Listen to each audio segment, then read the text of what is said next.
بار بار حضرت زهرا نه د پیغمبر تپوس کولو. دا یو مقام وو د حضرت زهرا.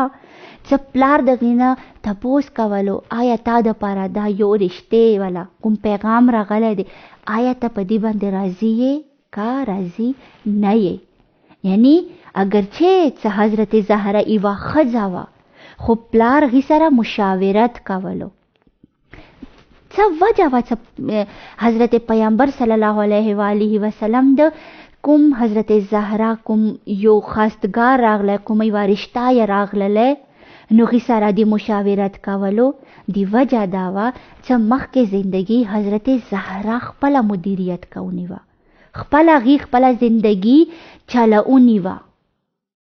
کوم انتخاب څه حضرت زهرا ځان دپاره کونی و، هغې سره حضرت زهرا زندگی تیرونې وه. دا یو داسې حقیقت دی که چیرې ما مور و پلار اور دینه علاوه د امت مسلمه د حضرت محمد مصطفی صلی الله علیه و آله وسلم امت کې کوم ما مور و پلار موجود دي، دې ته سترګې وغړئ نو په دې خبرې باندې به پوه شي چې مخکې زندگی د بچیو تیرونې وي. کله چې بچیو زندگی تیرونې دی نو مور و پلار د دې کې صرف وظیفه دا دی چې هغه کومه رشته راشي هغه بار بار وګوري چې آیا دې کې کوم خصلتونه دي، کوم صفاتونه دي، اور هغه خپلې لور ته صحیح صفا طریقې سره بیان کړي چې تا دپاره دا رشته راغلی دی، د اوړکي کې دا صفتونه دي، دا خصلتونه دي، دا خامیانې دي، د تا دې په باره کې څه نظریه دی، آیا ته دې سره مخکې زندگی تیروی شي،